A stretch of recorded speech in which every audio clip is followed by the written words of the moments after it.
વ્યાસ નારાયણ ભગવાનની આજ્ઞાથી પદ્મ પુરાણ અંતર્ગત ગાવામાં આવ્યું છે.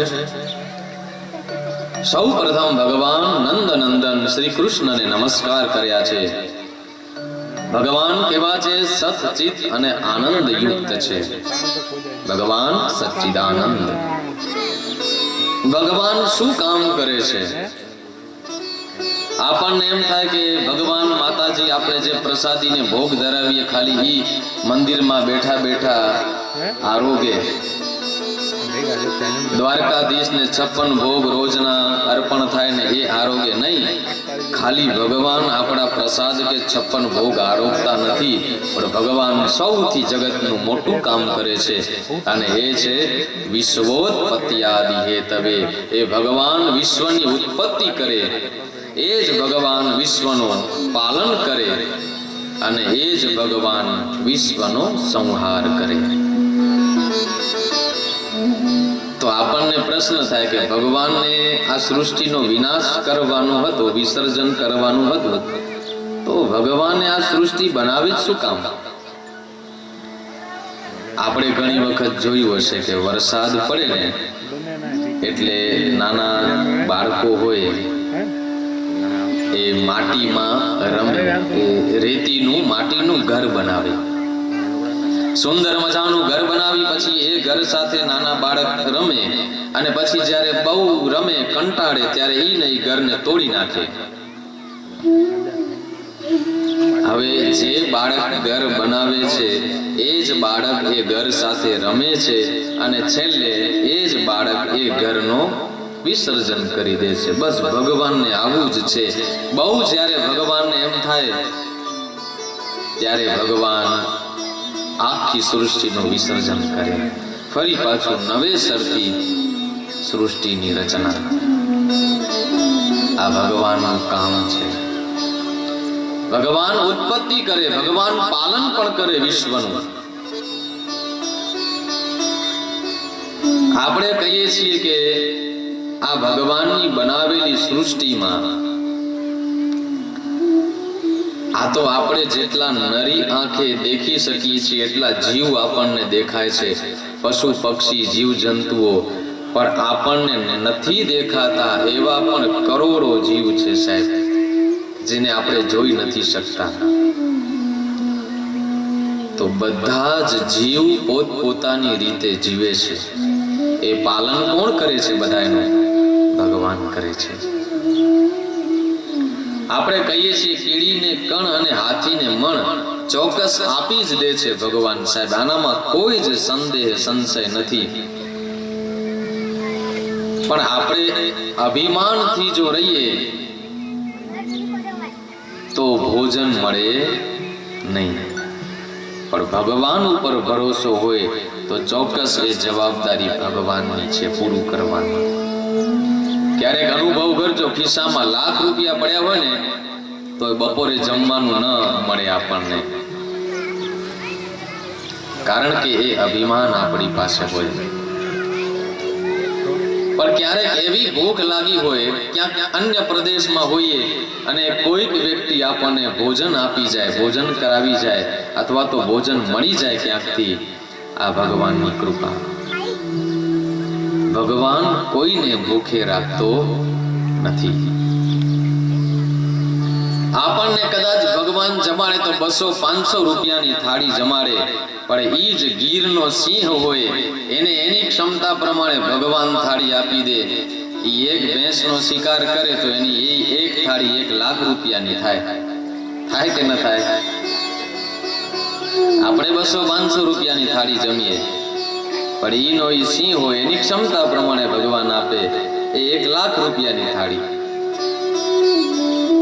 માટે ભગવાન વિશ્વોત્પત્યાદિ હેતવે અને તાપત્રય વિનાશાય, એ ભગવાન શું કરે છે તો 3 પ્રકારના તાપનો વિનાશ કરે છે આપણા સૌના જીવનમાં. આદિ, વ્યાધિ અને ઉપાધિ, આ 3 તાપ છે, દુઃખ છે, એનો ભગવાન વિનાશ કરે છે. અને શ્રી કૃષ્ણાય વયમ નમઃ, એવા ભગવાન શ્રી કૃષ્ણને અમે સૌ નમસ્કાર કરીએ છીએ. ભગવાન નંદનંદન શ્રી કૃષ્ણને વંદન કર્યા, નમસ્કાર કર્યા. નૈમિષારણ્યની અંદર સૌનક આદિ 88,000 ઋષિઓ બધા બેઠા છે. એમની પાસે વક્તા તરીકે સુત પુરાણીજી છે, અને એ 88,000 ઋષિઓનું નેતૃત્વ કરે છે સૌનકજી. સૌનકજીએ પ્રશ્ન પૂછ્યા છે કે મહારાજ, અમે બધાએ આપની સામે બેઠા છીએ, પરંતુ અમારા મનની અંદર કંઈક સંદેહ છે.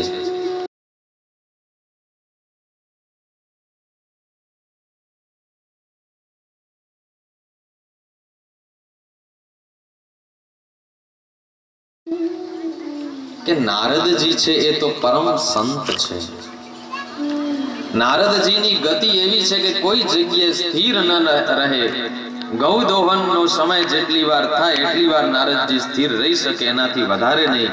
તો એવા નારદજીએ 7 દિવસ સુધી બેસી અને ભગવાનની ભાગવતની કથા કેમ સાંભળી એ અમને કહો. ત્યારે સુત પુરાણીજીએ કહ્યું છે કે એક સમયે નારદજી આ ધરતી લોકના, મૃત્યુ લોકના સમાચાર સાંભળ્યા અને આવ્યા કે લાવ ધરતી ઉપર જઈ અને ક્યાંક મને પૃથ્વી ઉપર સારું સ્થાન મળે તો હું તપશ્ચર્યા કરીશ, હું દેવ દર્શન કરીશ, સંતોના દર્શન કરીશ. પણ જેવા નારદજી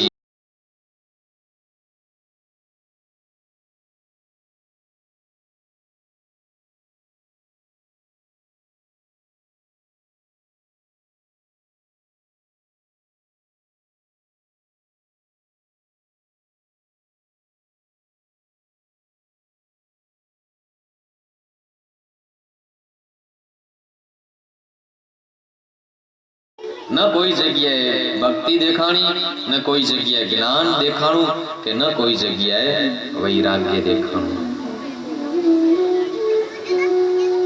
નારદજી ચિંતામાં નીકળ્યા કે આ ધરતીની સ્થિતિ શું થઈ છે અત્યારે. તીર્થમાં ગયો તો બધા જ તીર્થ છે ભ્રષ્ટ થઈ ગયેલા.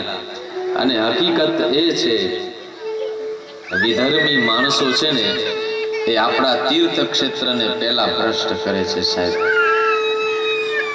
આપણા તીર્થોમાં ન ખાવાની વસ્તુઓ વેચવાનું ચાલુ કરે, ન પીવાની જે વસ્તુઓ હોય એ ત્યાં વિક્રય કરવાનું ચાલુ કરે.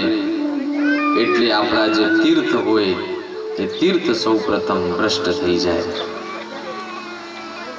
માટે નારદજી કહે છે કે સૌ પ્રથમ તીર્થોના દર્શન કર્યા, જાણે તીર્થો ભ્રષ્ટ થઈ ગયેલા.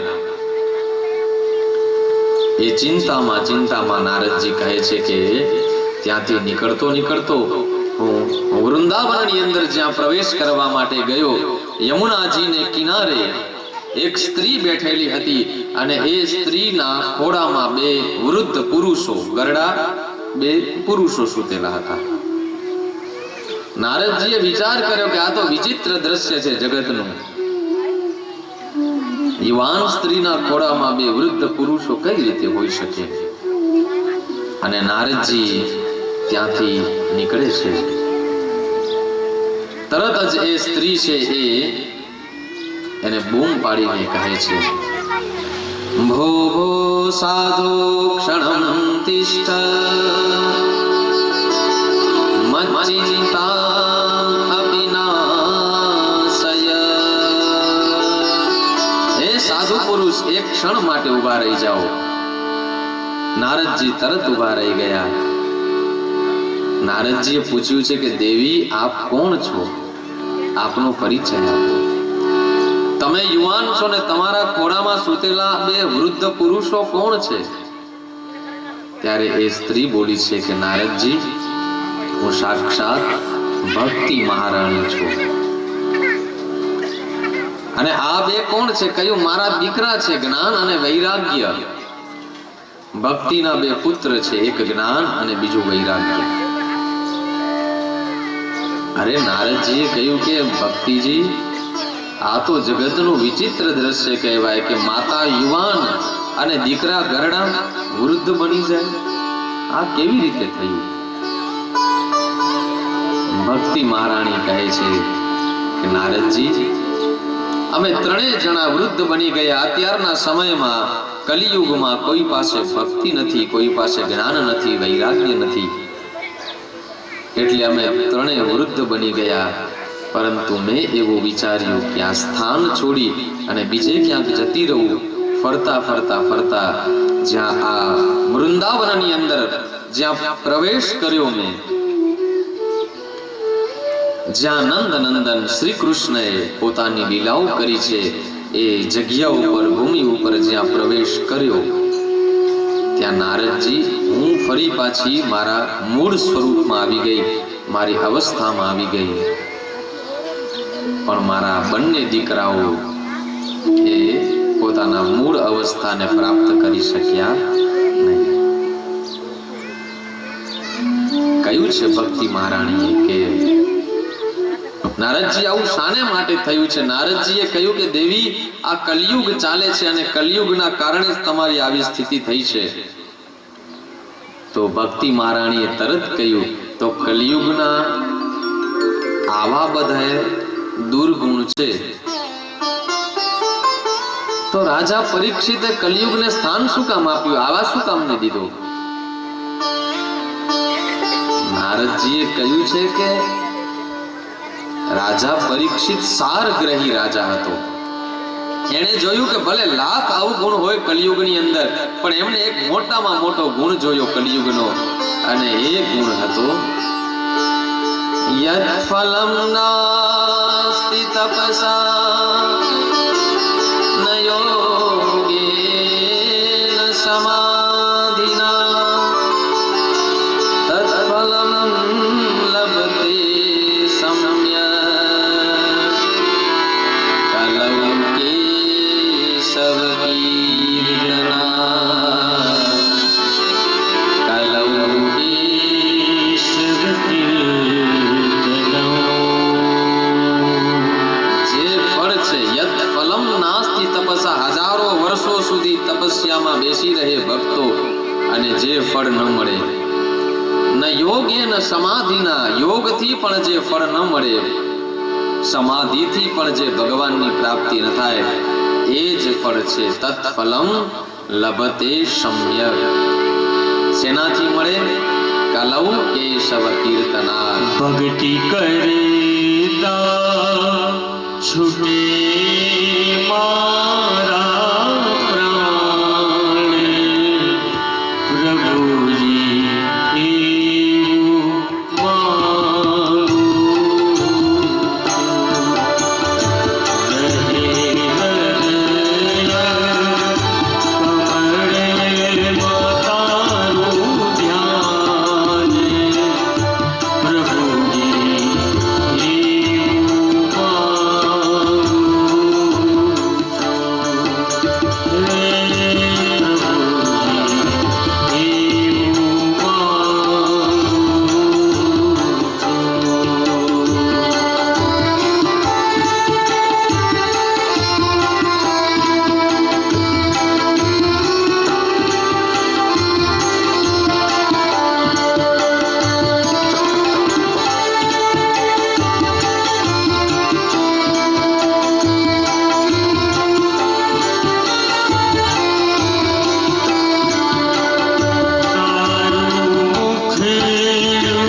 મારા પ્રાણ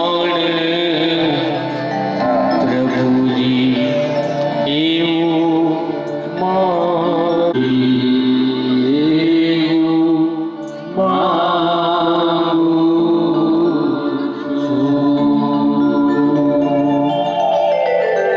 માટે ભક્તિ મહારાણીએ કહ્યું કે ધન. હવે ભક્તિ મહારાણી અહીંયા થોડું સમજવા જેવું છે કે ભક્તિને કેમ બોલાવી પડે, પહેલા કેમ ભક્તિ કરવી પડે, પછી જ ભગવાન આવે. ભક્તિ વગર ભગવાન આવે નહીં. કેમ? આપણું હૃદય છે ને એક ઘર છે. ઘરમાં બહુ કચરો ભરેલો હોય, ક્યાં બેસવા જેવી જગ્યા ન હોય જરાય. આપણું ઘર હોય ને 2-4 વર્ષથી બંધ હોય અને બહુ ધૂળ કચરો, તો સીધે સીધા આપણે એ ઘરમાં જઈને રહેવા લાગશું કે સાફ સૂફ કરીએ? પહેલા આપણે સાફ સફાઈ બરોબર કરીએ, કારણ કે એવા કચરામાં આપણે રહેતા નથી. સાફ કરીએ તો આપણે વિચારીએ કે જો આપણે આવા કચરામાં ને ગંદામાં ન બેસીએ તો આપણા હૃદયમાં ભરેલો કચરો હોય એનામાં ભગવાન કેમ આવીને બેસે? સાહેબ, કયો કચરો હોય આપણા હૃદયમાં? કામ, ક્રોધ, લોભ, મદ, મોહ, મત્સર, આ 6 પ્રકારનો કચરો ભરેલો હોય. તો પહેલા એને સાફ કરવું પડે. અને સાફ સફાઈમાં કુશળતા કોની હોય? માતાઓ બહેનોની. સ્ત્રીના સ્વભાવમાં છે કે બરોબર સાફ સફાઈ સ્વચ્છતા કેમ રાખવી? તો ભક્તિ મહારાણી કોણ છે? એક સ્ત્રી છે. એ આપણા સૌના હૃદયમાં આવી અને પહેલા બેસે એટલે આપણા હૃદયમાંથી જે કઈ કચરો છે, કામ, ક્રોધ, લોભ, એ બધા જ કચરાને બહાર કાઢી નાખે, સ્વચ્છ કરી નાખે આપણું હૃદય.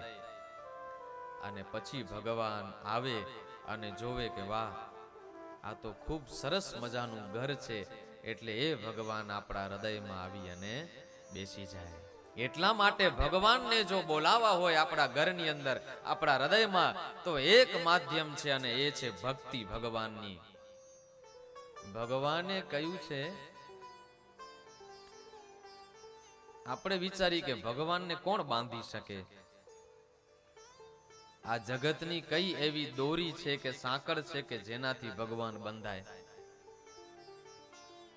કોઈ જ નહીં સાહેબ. જગતની કોઈ દોરી પરમાત્માને બાંધી ન શકે. દુર્યોધનને ત્યાં ભગવાન ગયા ને પાંડવોનો પક્ષ લઈ, એટલે દુર્યોધન, માતાઓ બહેનો વિનંતી, થોડો અવાજ ઓછો કરીએ આપણે, તો કથાની અંદર થોડો તમને અને મને બધાને આનંદ આવશે થોડો વધારે.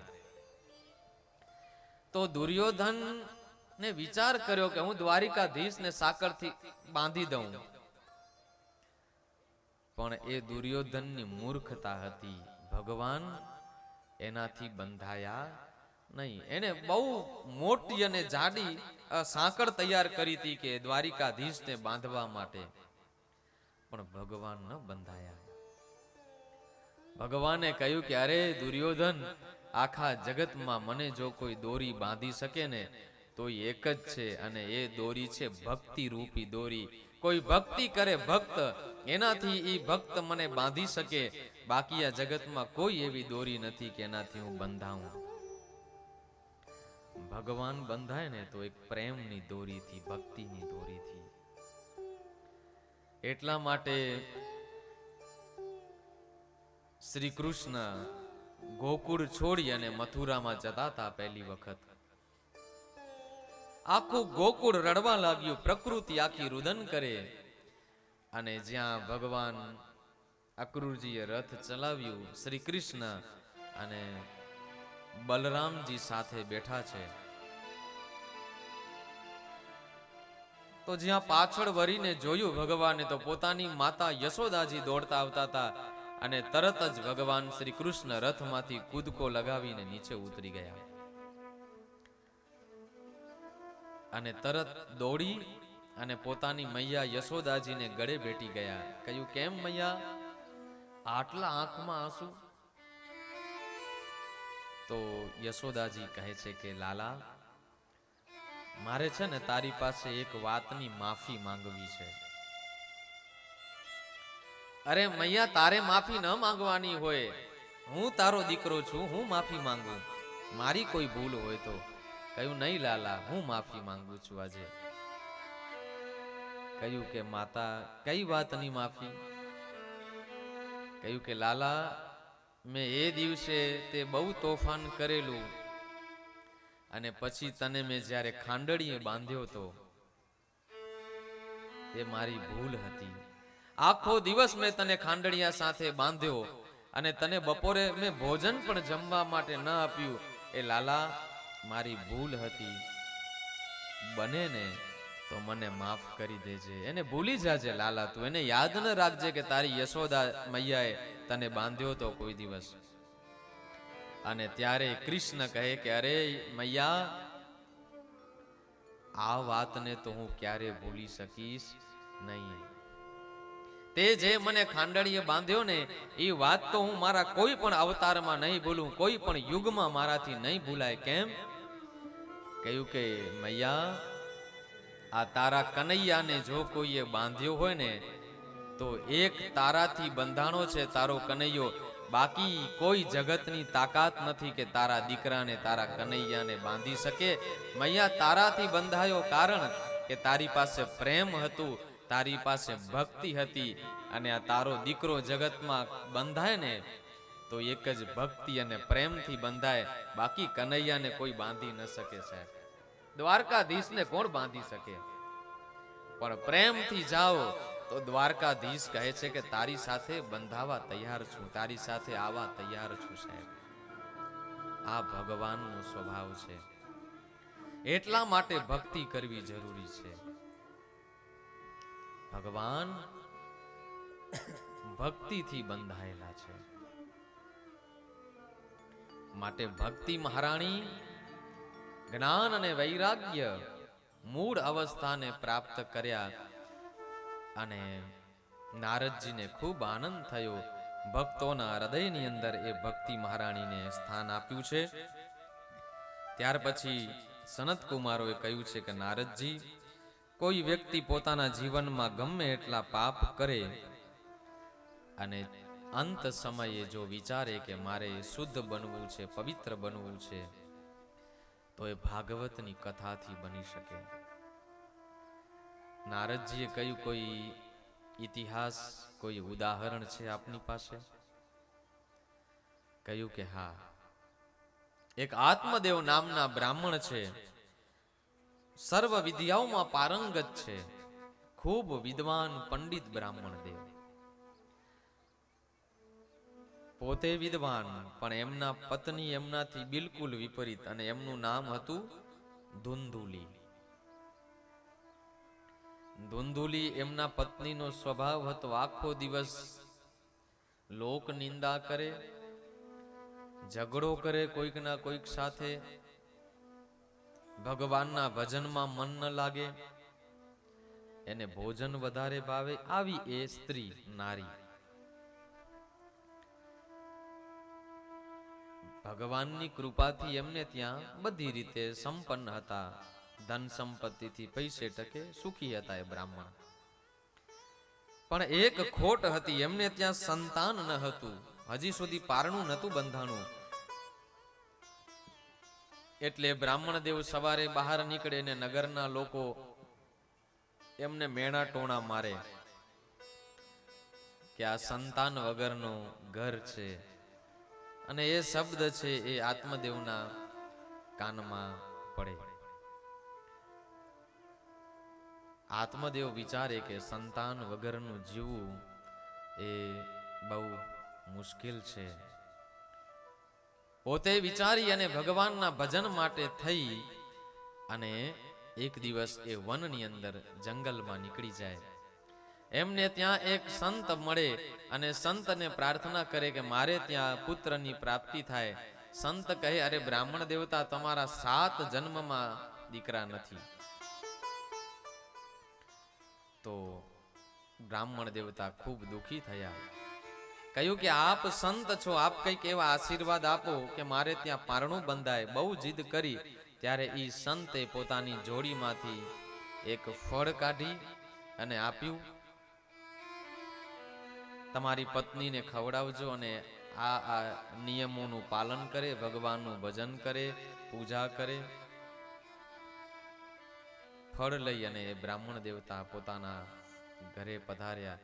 આનંદથી પોતાની પત્નીને કહેવા લાગ્યા કે આ સંત મહાત્માની પ્રસાદી છે, આને તમે ગ્રહણ કરી લ્યો. પણ પત્ની વિચાર કરવા લાગી કે મારા પતિદેવ, એમનો મારો સ્વભાવ છે એ એમને પસંદ નથી, એટલે કદાચ કંઈક આની અંદર કંઈક જાદુ મંતર કરાવીને લઈ આવ્યા હશે અને એ ફળ હું ખાઉં તો એમના વશમાં આવી જાઉં. એટલે ફળ ખાતી નથી, તર્ક કરે છે. એની બહેન આવે છે કે તું ફળ ખાઈ જા, ના પાડે છે. તો બહેન કહે છે કે જો તારે ફળ ખાવું નથી અને તારે ત્યાં દીકરાની જરૂરત છે, તો બહેન મારા ઉદરમાં અત્યારે એક બાળક છે, એનો જન્મ થશે ત્યારે ઈ બાળક હું તને આપી દઈશ અને એના બદલામાં તું મને ઘણી બધી ધન સંપત્તિ આપજે. ઈ બે બહેનો વચ્ચે સોદો નક્કી થયો. આ બાજુ ધુંધુલીએ પેટ ઉપર પાટા બાંધી અને પોતે સગર્ભા છે એવું નાટક કરવાનું એને શરૂ કર્યું. આત્મદેવ ખૂબ પ્રસન્ન થયા કે ફળના પ્રભાવે મારે ત્યાં સંતાન થશે. હવે ફળ હતું એકની કથાથી એ પ્રેતાત્માની મુક્તિ થઈ છે. આપણી વચ્ચે પણ આપણા સૌના વંદનીય ગોપાશ્રીઓ પધાર્યા છે, દાદા પધાર્યા છે, ગળાનીથી અમારા ભગત પધાર્યા છે. તો એ બધાનું આપણે સમિતિ તરફથી એવી સૂચના છે કે સન્માન લેવાનું છે. તો આપ બધા ઝડપથી તૈયારી કરી રાખો. આવો ત્યાં સુધી 1-2 મિનિટ આપણે ભગવાનનું સંકીર્તન કરી અને ત્યાર પછી જે પધારેલા અતિથિ વિશેષશ્રીઓ છે એ બધાનો આપનો વ્યાસપીઠ ઉપરથી તો હું હાર્દિક અને શાબ્દિક સ્વાગત કરું છું. આખા ગામમાંથી ભગવાનનું સંકીર્તન કરી અને ત્યાર પછી પધારેલા જે મહાનુભાવો છે એમનું સ્વાગત સન્માન કરીએ. તને મળ્યું મકાન કર્યા રંગને રોકાન, મળ્યું મકાન કર્યા રંગને રોકાન, જાણે કાયમનું લીધું વેચાણમાં, જાણે કાયમનું લીધું વેચાણમાં, તારે રહેવું ભાડાના મકાનમાં, તારે રહેવું ભાડાના મકાનમાં, જીવ સાને ફરે છે ગુમાનમાં, અભિમાનમાં, તારે રહેવું ભાડાના મકાનમાં, એ તારે રહેવું ભાડાના મકાનમાં.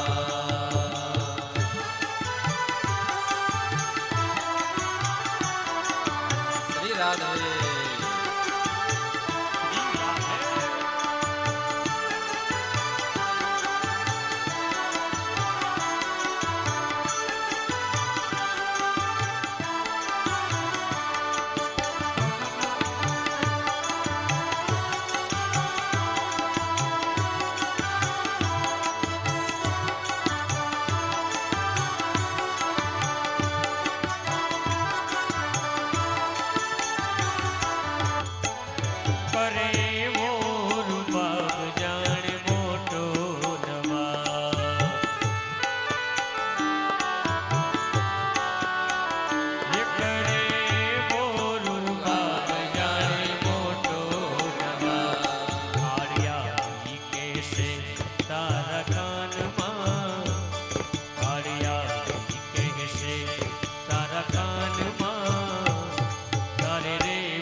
કૃષ્ણ કનૈયા લાલ કી જય. દ્વારિકાધીશની જય.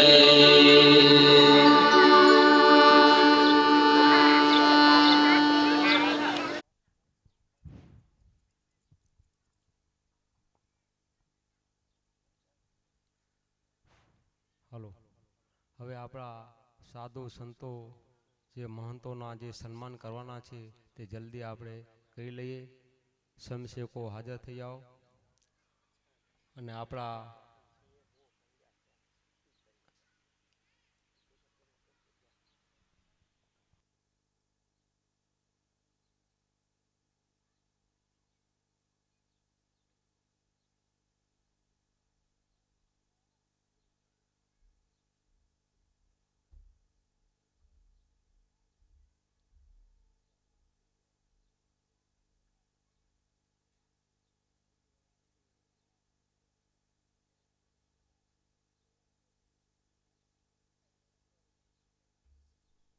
હલો.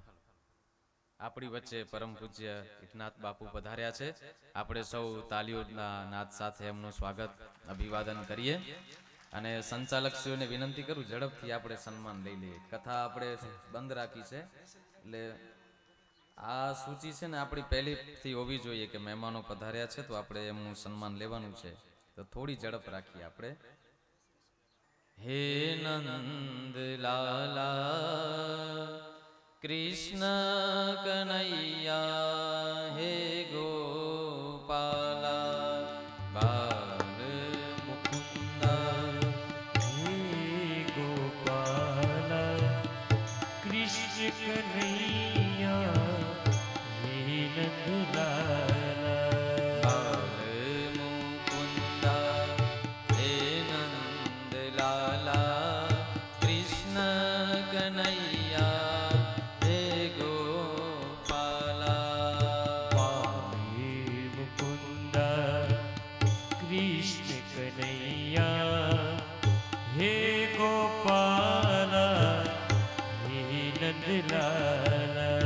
બાલ મુકુંદા હે નંદલાલા કૃષ્ણ કનૈયા હે ગોપાલા.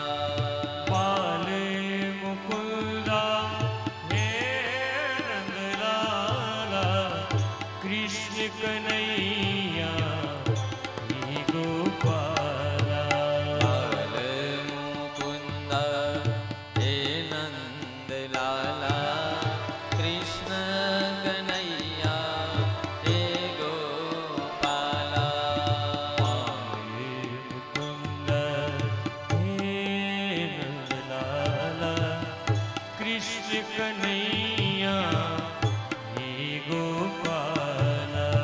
કૃષ્ણ કનૈયા હે ગોપાલા. કૃષ્ણ કનૈયા હે ગોપાલા. કૃષ્ણ કનૈયા હે ગોપાલા. કૃષ્ણ કનૈયા લાલ કી જય.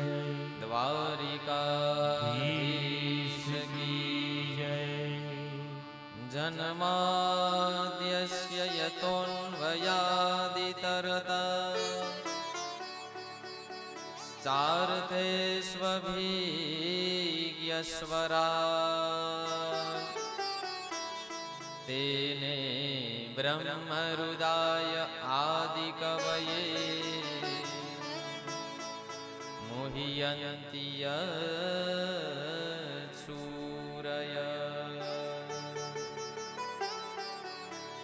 તેજો વારિમૃદાં યથા વિનિમયો યત્ર ત્રિસર્ગો મૃષા ધામ્ના સ્વેન સદા નિરસ્તકુહકં સત્યં પરં ધીમહિ સત્યં પરમ ધીમહિ આવો આપણે સૌ આપણા ચિત્તને સાવધાન કરી આપ બધાને વિનંતી છે ઝડપથી આપણું સ્થાન ગ્રહણ કરી લઈએ, બેસી જઈએ. આપણા ચિત્તને સ્વસ્થ સાવધાન કરી અને પુનઃ આપણે કથાની અંદર પ્રવેશ કરીએ. માતાઓ બહેનો બધાને વિનંતી ઝડપથી આપણે આપણું સ્થાન ગ્રહણ કરી લઈએ.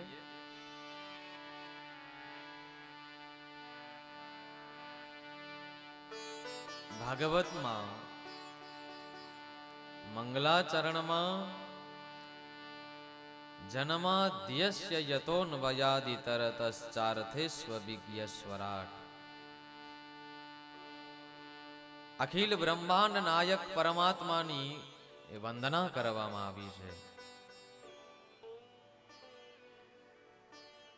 શ્રીમદ ભાગવતના મંગલાચરણમાં ભગવાન વ્યાસ નારાયણ વેદવ્યાસ એમણે લખ્યું કે સત્યમ પરમ ધીમહી. ભગવાન કૃષ્ણની કથા કહેવા માટે જાય છે તો કૃષ્ણને વંદન નથી કર્યા. અહીંયા ભગવાન વ્યાસ નારાયણે બહુ વિચાર્યું કે જો કૃષ્ણને વંદન એમ કહીશ તો કૃષ્ણના જે ભક્ત હશે એ કહેશે કે આ ભાગવત અમારું છે. રામને વંદન ન કર્યા, રામના ભક્તો કહેશે કે ભાગવત અમારું. પણ વ્યાસ નારાયણે ખૂબ સમજીને લખ્યું સત્યમ પરમ ધીમહી. હું કોને વંદન કરું છું? તો જે પરમ સત્ય છે એ પરમ સત્ય.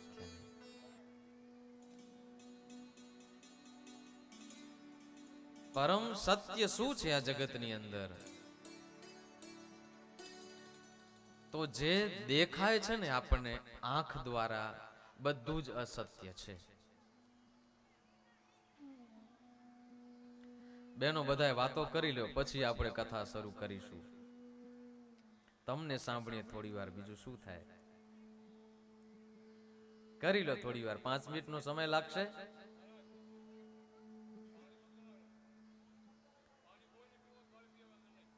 પાણી બંધ કરી નાખો હમણાં થોડી વાર. અને બહુ તરસ લાગી હોય તો કથામાં આપણે કીર્તન લઈએ ને, હા, બહાર જઈને પાણી પીવાનું.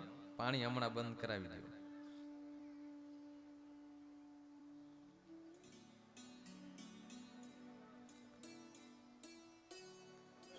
કારણ કે કથા છે ને એ તમારા બધાની જેવી શ્રદ્ધા ને એવી કથા નીકળશે. તમે જો વાતો કરશો તો પછી આપણે સત્યનારાયણની કથા કેમ પૂરી થઈ જાય, એક પછી એક અધ્યાય સીધું સળંગ જાય એમ જશે. પણ તમારી શ્રદ્ધા હશે સાંભળવાની તો અહીંયાથી કથા પણ એવી જ નીકળશે. એટલે અહીંયાથી કથા તમારા ભાવથી ચાલતી હોય છે, તમારા શ્રદ્ધાથી કથા ચાલતી હોય છે. તમને કથા સાંભળવામાં કેટલો ભાવ, એવી જ કથા અહીંયાથી નીકળે. માટે વ્યાસ નારાયણ સત્યમ પરમ ધીમહી. પરમ સત્ય શું છે? તો જગતની અંદર જે દેખાય છે ને બધું અસત્ય છે. કારણ કે બધું જ નાશવંત છે. એકનો એક દિવસ એનો નાશ થવાનો છે.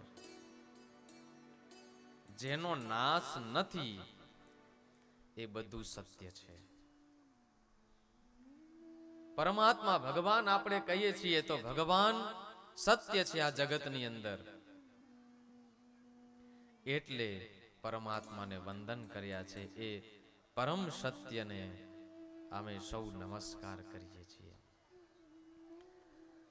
આપણા જેટલા પણ બધાય ધર્મ હોય,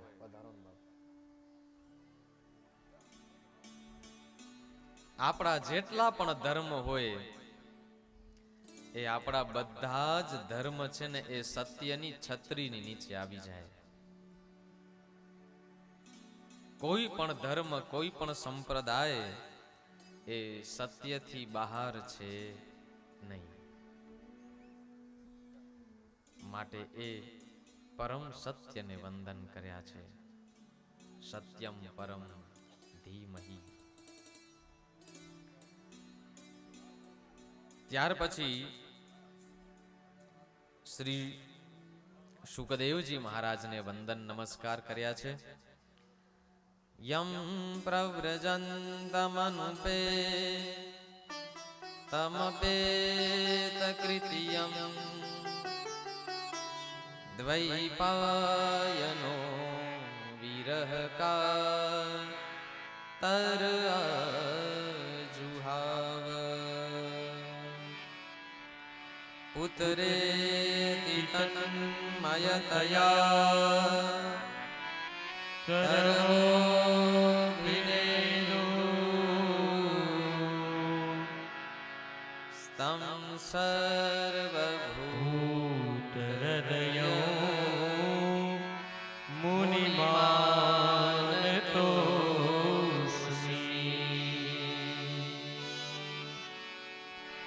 સુખદેવજી મહારાજ જે પૂર્ણ વૈરાગી વ્યક્તિ છે, જેને પોતાના શરીર ઉપર કપડાનો પણ ખબર નથી, ભાન નથી, એવા માણસ જેનું ચિત્ત સદા પરમાત્માની અંદર લાગેલું છે, એ જન્મ થતા જ પોતાના પિતાના એટલે કે વ્યાસજીના પુત્ર છે સુખદેવજી પિતાના ઘરનો ત્યાગ કરી અને ચાલી નીકળ્યા. વ્યાસ નારાયણ ભગવાન એમને કહે કે હે પુત્ર ઊભો રહે, ઊભો રહે, પણ શ્રી સુખદેવજી મહારાજ રોકાયા નહીં. એમના વતી વૃક્ષોએ જેમણે પ્રત્યુત્તર આપ્યો એવા શ્રી સુખદેવજી મહારાજને વંદન પ્રણામ કર્યા. પહેલા શ્લોકમાં ભગવાન સત્યને નમસ્કાર કર્યા. આપણને એમ થાય કે કથા કૃષ્ણની છે તો સત્ય પરમાત્માને કેમ નમસ્કાર કર્યા? તો સત્ય કોનું સ્વરૂપ છે? આપણે જેની પૂજા કરીએ છીએ સત્ય નારાયણ, એ એક જ પરમ તત્વ છે જેને આપણે અલગ અલગ બધા સ્વરૂપમાં જોઈએ છીએ.